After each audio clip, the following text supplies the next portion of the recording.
Hello and welcome to the chemistry class once again. आज हम पढ़ रहे हैं बेंजीन के रेजोनेंस स्ट्रक्चर और एमओ स्ट्रक्चर के बारे में।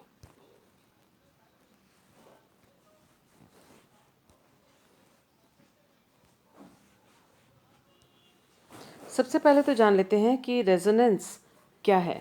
Resonance is the phenomenon in which two और more structures can be written for a molecule in which the positions of the atoms are same. क्या मतलब है इसका कि अनुनाद जो हम ऑर्गेनिक केमिस्ट्री में पढ़ते हैं, केमिस्ट्री के अंदर पढ़ते हैं, तो उसमें वो एक ऐसी प्रक्रिया है जिसमें किसी भी एक मॉलिक्यूल के लिए दो या दो से अधिक संरचनाएं लिखी जा सकती हैं और ये जो संरचनाएं हैं उनमें position of the atoms are same. तो एटम्स की जो स्थिति, उनकी पोजीशन होती है इन अनुनादी संरचनाओं या रेजोनेंस के संरचनाओं में एक समान होती है। ये अपने को ध्यान में रखना है। जैसा कि आपको मालूम है कि सबसे इजी जो एग्जांपल है, हम क्योंकि बेंजीन को ही पढ़ रहे हैं, उसी की संरचना पढ़ रहे हैं, तो आपने देखा होगा कि बेंजीन की एक इस प्रकार से संरचना लिखी जाती है और इस प्रकार से भी आप डबल बॉन्ड्स को लिख सकते हैं। तो यहाँ आप देख सकते हैं कि ये जो कॉर्नर्स हैं ये सारे कार्बन को रिप्रेजेंट करते हैं और आप देख सक रहे हैं कि हर कार्बन पर एक एक हाइड्रोजन होता है, जो कि हम नहीं लिखते जब हम ऑर्गेनिक केमिस्ट्री में फॉर्मूले, स्ट्रक्चरल या संरचनात्मक जो फॉर्मूले हैं उनको जब हम लिखते हैं तो उनमें हाइड्रोजन को नहीं लिखा जाता है। और हमें मालूम है कि जो कार्बन के पोजीशन है इन अनुनादी संरचना में वो सेम होती है, एटम्स की पोजीशन सेम होती है, हाइड्रोजन की पोजीशन सेम होती है।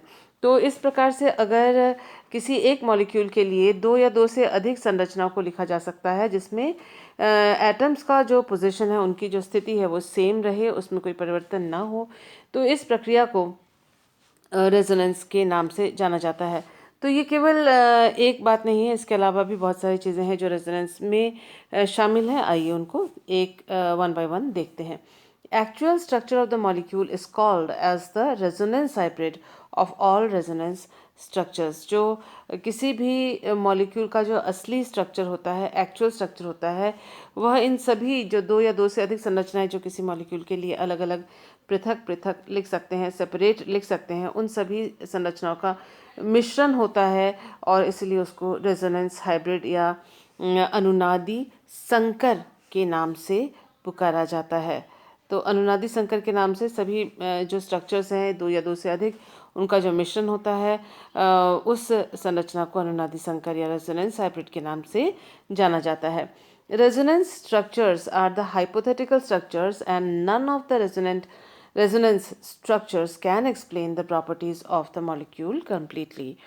तो ये जो अनुनादी संरचनाएं हैं वो दरअसल काल्पनिक संरचनाएं होती हैं और कोई एक ये जो काल्पनिक कई एक से अधिक काल्पनिक संरचनाएं किसी एक मॉलिक्यूल के लिए लिखी जाती है और जो एक्चुअल स्ट्रक्चर होता है उसे वो रेजोनेंस हाइब्रिड स्ट्रक्चर होता है। और ये जो काल्पनिक संरचनाएं, अलग अलग जो संरचनाएं लिखी जाती हैं उनको काल्पनिक संरचनाएं कहते हैं। और कोई भी एक काल्पनिक संरचना किसी भी यौगिक के सभी प्रॉपर्टीज़ को पूरी तरह से एक्सप्लेन करने के लिए अक्षम होती है, सक्षम नहीं होती, कैपेबल नहीं होती। कोई भी एक संरचना, कोई भी एक स्ट्रक्चर, कोई भी एक संरचना सभी प्रॉपर्टीज़ को, सभी गुणों को पूरी तरह से एक्सप्लेन नहीं कर सकती, उनकी व्याख्या नहीं कर सकती। Resonance is pi electron delocalization through a conjugated system of double bonds. अनुनाद जो होता है ऑर्गेनिक केमिस्ट्री में, जिसमें किसी एक यौगिक के लिए एक से अधिक संरचनाओं की को लिखा जा सकता है, तो उसमें पाई इलेक्ट्रॉन डीलोकलाइजेशन होता है through a conjugated system of double bonds. उसका मतलब क्या है कि पाई इलेक्ट्रॉन का संपूर्ण विस्थापन होता है और वो संयुग्मित द्विबंध के द्वारा, संयुग्मित डबल बॉन्ड या द्विबंध के द्वारा जो पाई इलेक्ट्रॉन्स होता है, इलेक्ट्रॉन्स होते हैं, उनका संपूर्ण विस्थापन होता है। तो ये बात ध्यान में रखने वाली बात है, ये फैक्ट। जैसे कि एक और इफेक्ट होता है, वो है इंडक्टिव इफेक्ट या प्रेरणिक प्रभाव, जिसको आई के द्वारा आप प्रदर्शित करते हैं। तो जो प्रेरणिक प्रभाव होता है उसमें इलेक्ट्रॉन्स का आंशिक विस्थापन होता है, यानी डेल्टा प्लस और डेल्टा माइनस चार्जेस एटम्स के ऊपर आते हैं, जबकि रेजोनेंस के द्वारा इलेक्ट्रॉन्स का कंप्लीट विस्थापन यानी संपूर्ण विस्थापन यानी प्लस या माइनस चार्जेस हो जाते हैं, या फिर इलेक्ट्रॉन जो बंद है वो अपनी पोजीशन को छोड़ के दूसरी पोजीशन पर पहुंच जाते हैं, ऐसा होता है। और ये जो इलेक्ट्रॉन का पाई इलेक्ट्रॉन का विस्थापन होता है वो संयुग्मित द्विबंध की श्रृंखला के द्वारा होता है। संयुग्मित द्विबंध यानी एकांतरीय द्विबंध यानी डबल बॉन्ड, फिर सिंगल बॉन्ड, फिर double bond, single bond, double bond, फिर सिंगल बॉन्ड, इस तरह की जो अगर श्रृंखला है उसे संयुग्मित द्विबंध की श्रृंखला कहा जाता है। The structure of the molecule should be planar so that it can exhibit resonance. जो मॉलिक्यूल है जो अनुनाद प्रदर्शित करता है, तो अनुनाद प्रदर्शित करने वाला जो मॉलिक्यूल है, जो मॉलिक्यूल उसकी संरचना है वो प्लानर होनी चाहिए। प्लानर यानी समतलीय होनी चाहिए, एक ही तल पर समतलीय होनी चाहिए, यानी एक ही तल पर सारे एटम्स उसके होने चाहिए उस मॉलिक्यूल के, तभी जाकर वह मॉलिक्यूल जो है वो रेजोनेंस या अनुनाद प्रदर्शित कर सकेगा। तो ये सारी चीज़ें अपने को ध्यान में रखनी है। एक से अधिक संरचना लिखी जा सकती हैं रेजोनेंस के द्वारा। किसी भी मॉलिक्यूल के लिए पाई इलेक्ट्रॉन का विस्थापन होता है, मॉलिक्यूल को प्लानर होना चाहिए और मॉलिक्यूल में संयुग्मित द्विबंध होने चाहिए। तो ये 2-3 बातें हैं जो है अपने को रेजोनेंस के लिए आवश्यक होती हैं। Resonance is a phenomenon in which the position of the atoms remains fixed and the position of the pi electron changes. Resonance जो है वो प्रक्रिया है जिसमें एटम्स का जो पोजीशन है, एटम्स की जो स्थिति है वो फिक्स रहती है, वो बदलती नहीं है, फिक्स होगी। लेकिन जो पाई इलेक्ट्रॉन्स हैं उनकी स्थिति जो है वो चेंज होगी, वो बदलती जाएगी। Benzene is a resonance hybrid of two main structures. जो बेंजीन है वो दरअसल 2 कैकुलस स्ट्रक्चर के जो हैं उनके उन दोनों उनका मिश्रण होता है खास बेंजीन। लेकिन इसके अलावा देखिए आप 80% कंट्रीब्यूशन, 80% जो इम्पोर्टेंस है या कंट्रीब्यूशन है जो वो बेंजीन की संरचना का, वो कैकुलस संरचना जो है, कैकुलस स्ट्रक्चर ऑफ बेंजीन, उसका कंट्रीब्यूशन है, उसका भाग है। लेकिन जो देवार स्ट्रक्चर है, देवार ये 3 संरचनाएं हैं जिसमें आप देखिए कि ये जो बीच वाला carbon carbon double bond carbon bond है, ये बहुत लंबा है और ये अस्थाई उतना स्थायी नहीं है जितना कि दूसरे कार्बन कार्बन बंध हैं। तो इसलिए इनका जो अनुदान है इस हाइब्रिड रेजोनेंस हाइब्रिड में, उनका केवल 20% का अनुदान है, जबकि कंट्रीब्यूशन है। जबकि कैकुलस संरचना का जो हिस्सा है वो 80% उसका भाग है इस रेजोनेंस हाइब्रिड संरचना में, यानी इनका इम्पोर्टेंस है कम और इन दोनों संरचनाओं का इम्पोर्टेंस है ज़्यादा। तो आम तौर पे जो हम रेजोनेंस स्ट्रक्चर्स लिखते हैं वो इन दोनों को लिखते हैं, बेंजीन के रेजोनेंस स्ट्रक्चर्स को, इनको हम अवॉइड करते हैं क्योंकि ये जो है रेजोनेंस स्ट्रक्चर्स जो देवार के द्वारा दिए गए हैं, ये बेंजीन के कई प्रॉपर्टीज़ को एक्सप्लेन करने में, व्याख्या करने में, इसके गुणों को व्याख्या करने में सक्षम नहीं है। और ये रेजोनेंस हाइब्रिड है जो इन सभी संरचनाओं को मिलाकर मिश्रित करके जो संरचना लिखी जाती है वो ये संरचना है रेजोनेंस संरचना, और ये है कंट्रीब्यूटिंग या योगदानी संरचना है।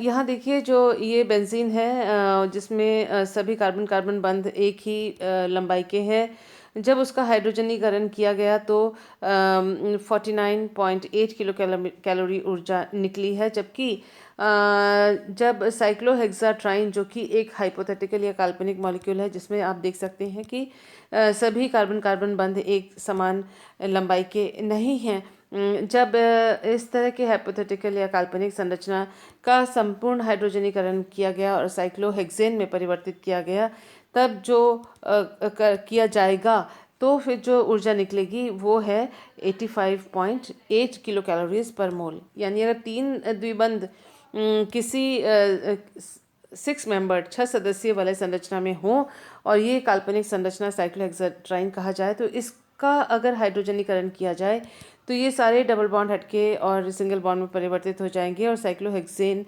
में परिवर्तित हो जाएंगे। जो ऊर्जा का अंतर आएगा, जो ऊर्जा निकलनी चाहिए, जो इसके अंदर निहित है और जो इसको हाई एनर्जी लेवल पर रखती है, जिसके निकलने पर ये मॉलिक्यूल जो है ये जो मॉलिक्यूल है साइक्लोहेक्साट्राइन, वो साइक्लोहेक्सेन के लेवल तक आ जाता है।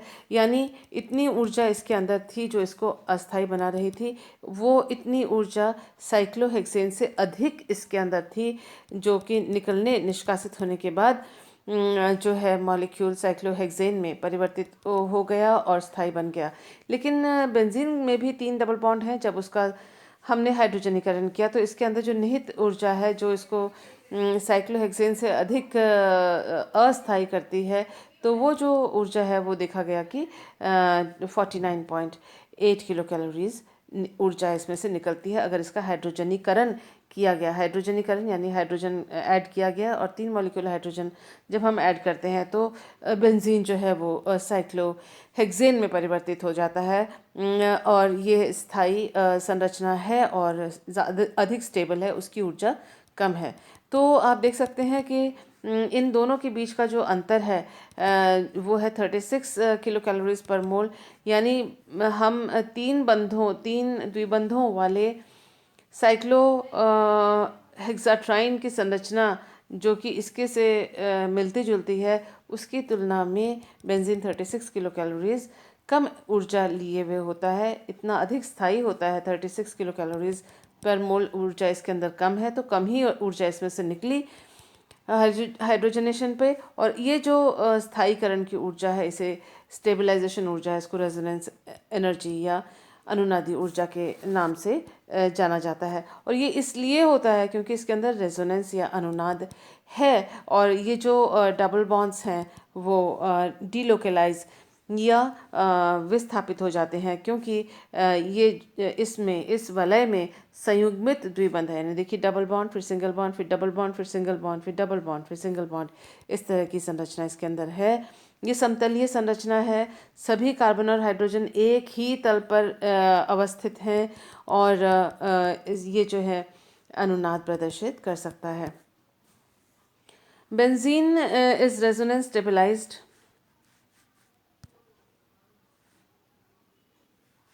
Benzene is resonance stabilized due to delocalization of conjugated pi electrons. Benzene जो है वो अनुनाद के द्वारा स्थायी इसलिए है क्योंकि उसके संयुग्मित जो पाई इलेक्ट्रॉन्स हैं वो विस्थापित हो जाते हैं अनुनाद के द्वारा। हमें मालूम है कि कोई भी चार्ज या कोई भी आवेश, चाहे वो प्लस हो चाहे वो माइनस हो, जितना अधिक डीलोकलाइज या विस्थापित होगा, जितना अधिक फैल जाएगा, उतना अधिक स्थायी होता है। और जितना अधिक वो किसी एक ही पॉइंट पे केंद्रित होता है, उतना अधिक अस्थायित्व संरचना को प्रदान करता है। तो benzene is resonance stabilized due to delocalization of conjugated pi electrons. Benzene जो है अनुनाद के द्वारा स्थायी है क्योंकि उसके जो पाई इलेक्ट्रॉन्स हैं वो संयुग्मित पाई इलेक्ट्रॉन्स हैं, वो डीलोकलाइज्ड हैं, विस्थानीकृत हैं, विस्थापित हैं। Resonance energy is the measure of extra stability of the conjugated system of a molecule. तो रेजोनेंस एनर्जी जो है वो एक्स्ट्रा स्टेबिलिटी का मान है कि जो संयुग्मित द्विबंध डीस्टेबलाइज हो गए, लोकलाइज्ड नहीं रहे, केंद्रित नहीं रहे, विकेंद्रीकृत हो गए, फैल गए, मूव कर गए, उनका जो है अनुनाद के द्वारा एक अपना स्थान छोड़ के दूसरे स्थान पर पहुंच जाते हैं। या आप कह सकते हैं कि इसको मैं इस तरह से आपको समझा सकती हूँ कि ये देखिए, ये डबल बॉन्ड है वो यहाँ शिफ्ट हो गया, ये यहाँ शिफ्ट हो गया, ये डबल बॉन्ड यहाँ शिफ्ट हो गया, जिसकी वजह से जो नई संरचना है, कार्बन के एटम्स तो अपनी जगह पे स्थित हैं, लेकिन पाई बॉन्ड जो है वो नए स्थान पर आ गया है। तो पाई इलेक्ट्रॉन्स जो हैं इसमें वो विस्थानीकृत हो गए, डीलोकलाइज हो गए रेजोनेंस के द्वारा। तो इसकी वजह से जो स्टेबिलिटी, स्थायित्व आया आया है उस स्थायित्व को हम रेजोनेंस एनर्जी कहते हैं। हमें मालूम है कि जो बंध है पाई बंध है वो इलेक्ट्रॉन्स के द्वारा बने हुए हैं। ये पाई बंध और इलेक्ट्रॉन्स जो है जितना मूव करेंगे अपने स्थान को छोड़ेंगे और डीलोकलाइज्ड और विस्थानीकृत हो जाएंगे, एक जगह पे केंद्रित नहीं रहेंगे, उतना ही ज़्यादा स्थायित्व आएगा। Resonance energy is the measure of extra stability of the conjugated system of a molecule.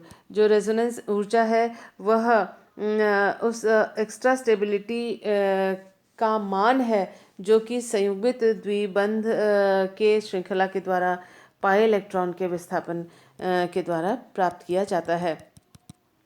Resonance energy of energy of benzene is 36 kilocalories per mole.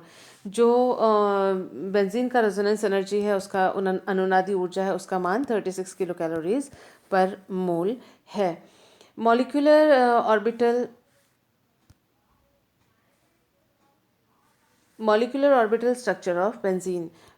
Benzene का MO मॉलिक्यूलर ऑर्बिटल स्ट्रक्चर जो है वो X-ray spectra, Raman spectra, electron diffraction spectra इत्यादि जो हैं वो ये प्रदर्शित करते हैं कि पहला नंबर, benzene has a planar regular hexagonal structure.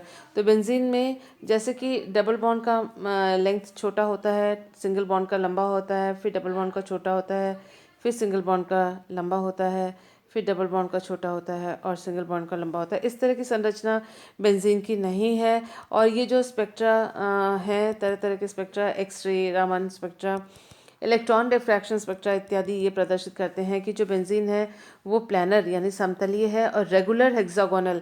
Regular hexagonal का अर्थ है कि ऐसा षटकोणीय संरचना है बेंजीन की, समतलीय षटकोणीय संरचना जिसमें सभी जो कार्बन कार्बन बंध लंबाई है यानी षटकोण के जितने भी साइड हैं वो सारे एक समान है, एक ही लंबाई हैं, इसलिए उसको रेगुलर षटकोणीय संरचना कहा जाता है।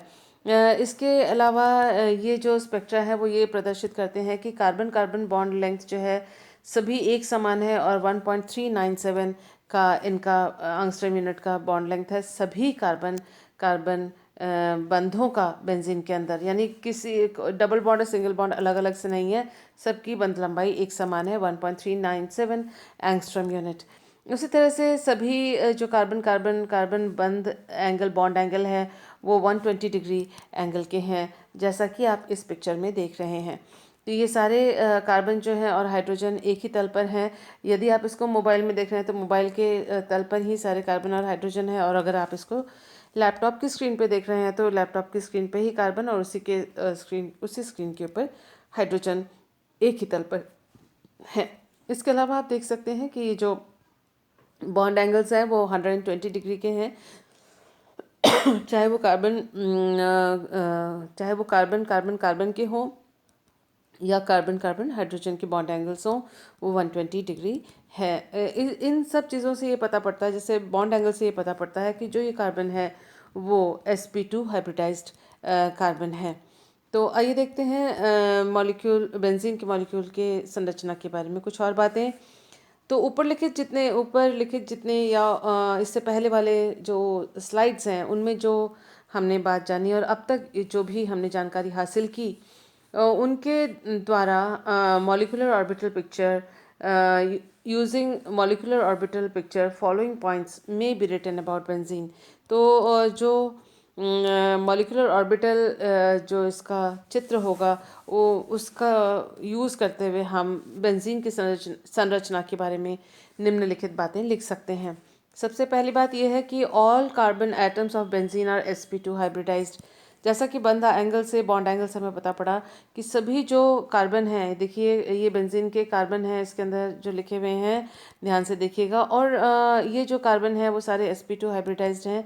आप देख सकते हैं कि अगर हमने इस वाले कार्बन को लिया, यहाँ कार्बन बना हुआ है छोटा सा, और इसमें देखो sp2 के एक ऑर्बिटल ये और एक ये, तो कार्बन जो है उसमें sp2 जो ऑर्बिटल्स हैं, मतलब एक s और दो p मिला के जो 120 डिग्री का जो समतलीय sp2 ऑर्बिटल्स बनते हैं, तीन जिनकी संख्या है। तो प्रत्येक कार्बन पर एक ये जैसे ये वाला कार्बन है तो उसके एक ये और एक ये 3 sp2 हाइब्रिड ऑर्बिटल्स हैं। उसके अलावा हर कार्बन पर एक p ऑर्बिटल है, क्योंकि हमें मालूम है 3 p होते हैं, 3 में से 2 p sp2 में यूज़ हो गए, एक p बचता है 2s। एक ऑर्बिटल है कार्बन के पास और 3 जो हैं 2p हैं। तो 3 में से 2 2p जो है sp2 में यूज़ हो गए हैं, एक p जो है असंकरित प्रत्येक कार्बन के ऊपर इस प्रकार से है जैसा कि आप यहाँ स्क्रीन पे देख रहे हैं। हमें मालूम है कि जो sp2 ऑर्बिटल्स हैं वो सिग्मा बंध बनाते हैं और प्रत्येक कार्बन जो है 3 सिग्मा बंध बना रहा है।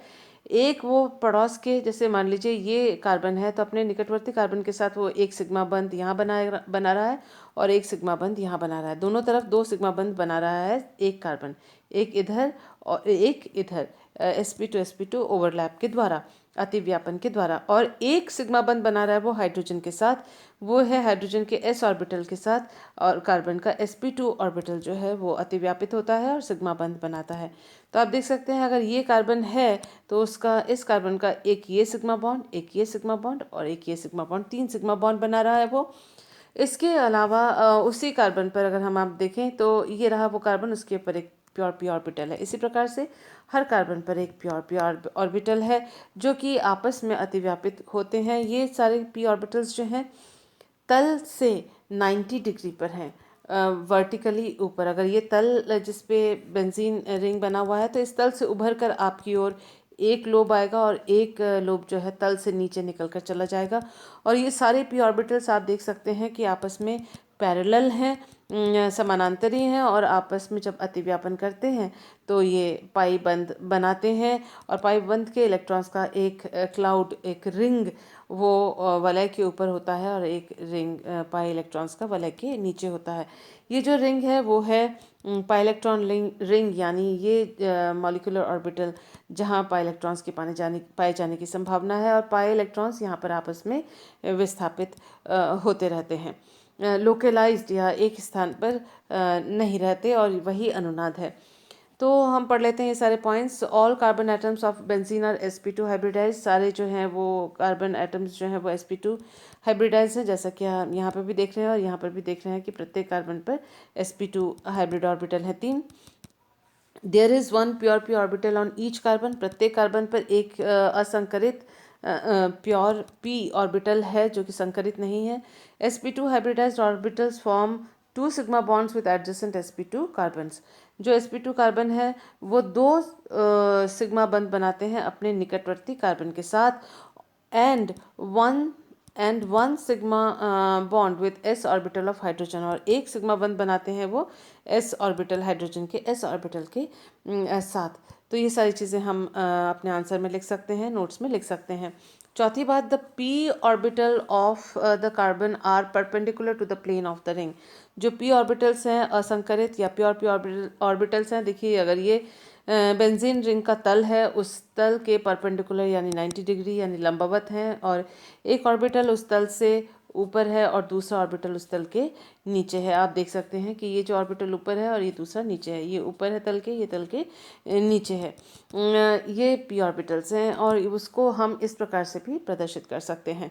यहाँ देखिए ये जो डार्क कलर में जो ऑर्बिटल्स हैं वो ऊपर की ओर हैं, और जो सफ़ेद रंग के ऑर्बिटल्स हैं वो तल के नीचे हैं। The p orbitals overlap sideways to form pi bonds above and below the plane of the ring. जो p orbitals हैं देखिए इस प्रकार से अतिव्यापित होते हैं, अतिव्यापन होता है, और वलय के तल के ऊपर और वलय के तल के नीचे पाई बॉन्ड बनाते हैं, क्योंकि हमें मालूम है कि p ऑर्बिटल में 2 लोब्स होते हैं, ऊपर वाला लोब भी ओवरलैप करेगा, नीचे वाले लोब्स भी हैं वो भी ओवरलैप करते हैं, अतिव्यापित होते हैं। ओवरलैपिंग यानी अतिव्यापन होना। तो इस तरह से अतिव्यापित होते हैं। ये इस प्रकार से हो सकते हैं या इस प्रकार से हो सकते हैं।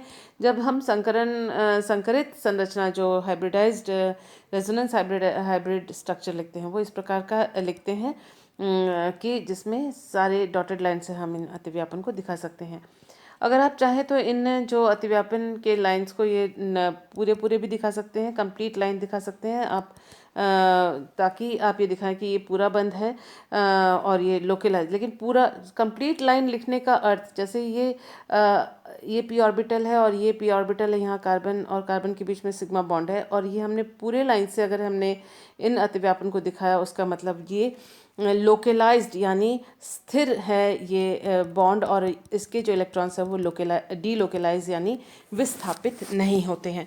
जब हम विस्थापित होने वाले बंध को दिखाते हैं, अतिव्यापन को दिखाते हैं कि यहाँ जो पाई इलेक्ट्रॉन्स हैं इस बंध के, वो कभी यहाँ होंगे और कभी यहाँ होंगे, और ये एक ही जगह स्थानीकृत नहीं है, फिक्स नहीं है, ऐसी स्थिति में हम इस तरह से डैश के द्वारा इन बंधों को प्रदर्शित करते हैं।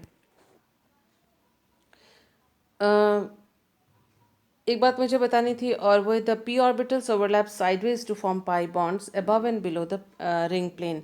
तो ये वलय का जो तल है उसके ऊपर और नीचे जो पी और पाई बंध बनते हैं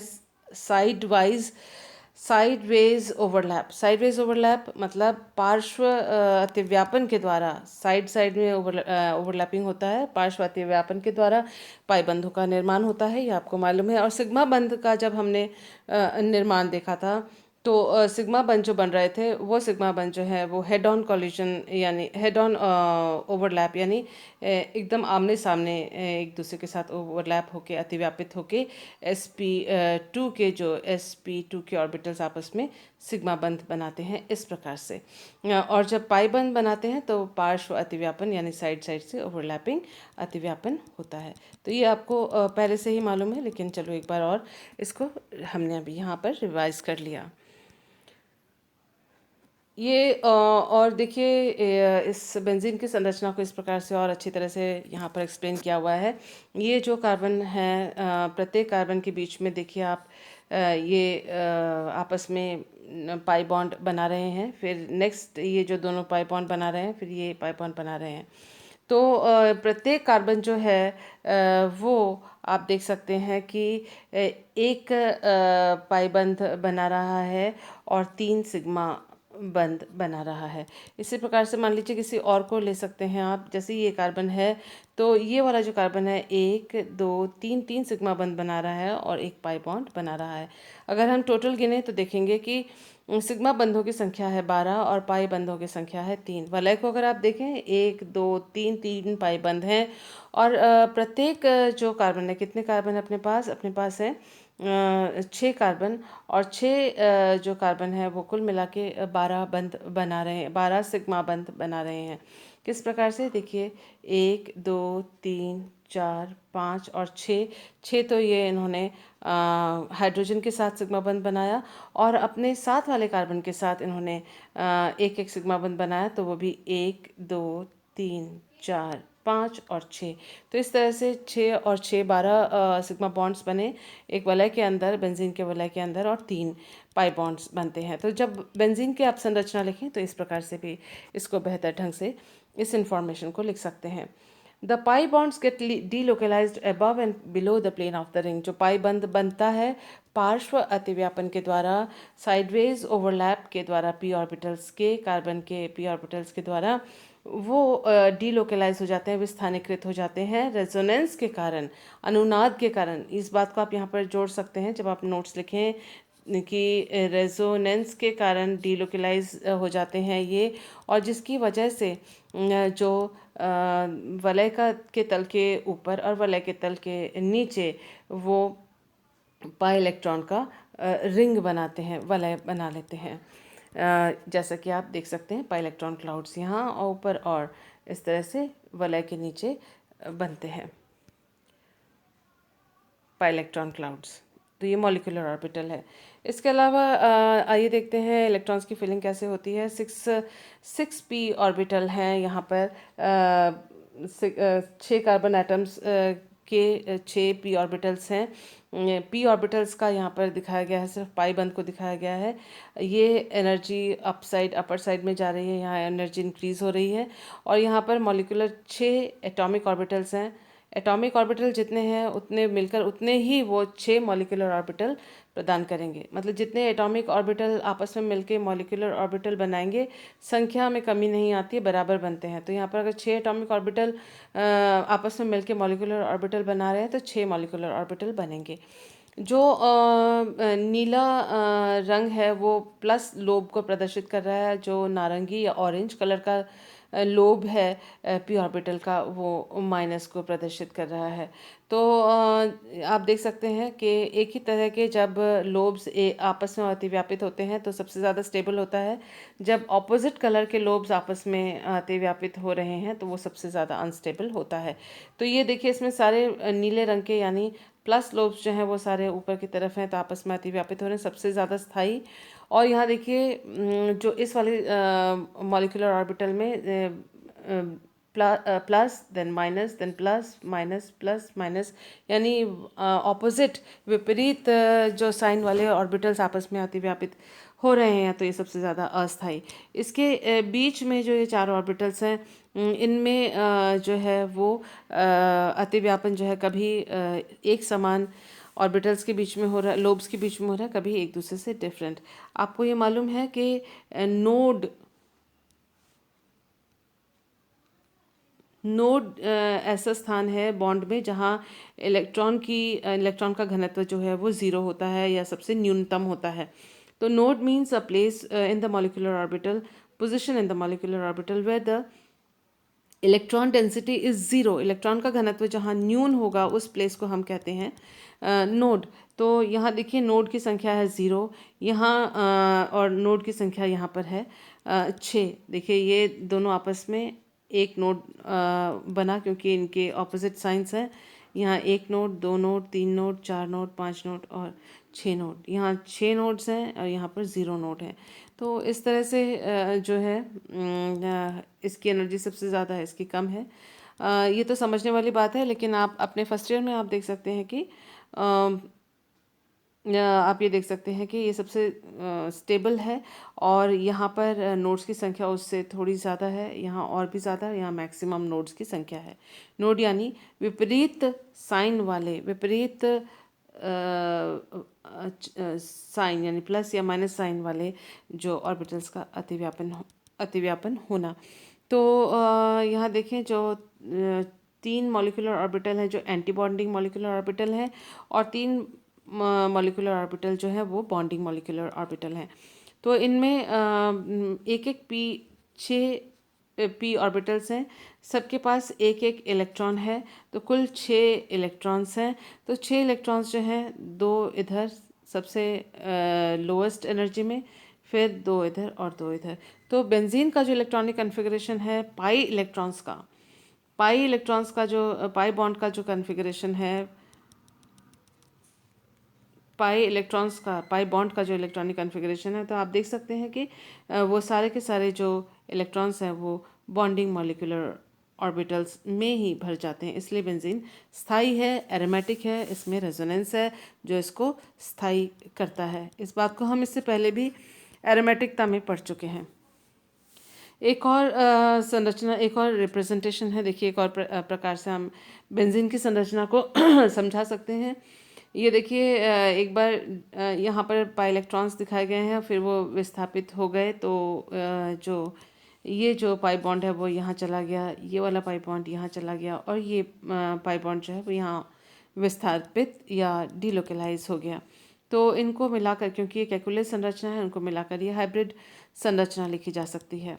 जब हम इसके एक्स्ट्रा क्रिस्टलोग्राफिक स्ट्रक्चर्स बेंजीन के देखते हैं, ये इलेक्ट्रॉन डिफ्रैक्शन पैटर्न हम इसका देखते हैं, तो पाते हैं कि इस प्रकार से बेंजीन जो है षटकोणीय, रेगुलर हेक्सागोन यानी सारे साइड इसके एक समान है। वो हमने हेक्सागोनल स्ट्रक्चर इसका देखा और हमने देखा कि पाया कि इलेक्ट्रॉन क्लाउड बेंजीन के तल के ऊपर और बेंजीन के तल के नीचे पाई इलेक्ट्रॉन क्लाउड अवस्थित है। तो इस प्रकार से बेंजीन की संरचना को हम लिख सकते हैं। और इस प्रकार से भी देखिए एक और तरह से समझा सकते हैं। ये इलेक्ट्रॉन्स हैं जो इधर पूरे रिंग में विस्थापित हैं और ये जो प्रत्येक कार्बन के ऊपर एक एक हाइड्रोजन है। इस तरह से बेंजीन में 6 कार्बन, 6 हाइड्रोजन और पाई इलेक्ट्रॉन इस प्रकार से वलय के अंदर डिलोकलाइज्ड या विस्थापित हैं, जो कि अनुनाद के कारण ये आपस में विस्थापित हैं। तो ये था बेंजीन की संरचना के बारे में जानकारी, और मुझे उम्मीद है आपको समझ में आया होगा। वीडियो को पॉज करते हुए देखें, रिपीट करके सुने और फिर उसका नोट्स बनाएं। फिर भी समझ ना आए तो आप मुझे कॉलेज में भी कांटेक्ट कर सकते हैं और व्हाट्सएप पे भी कांटेक्ट कर सकते हैं। Thank you for being with me.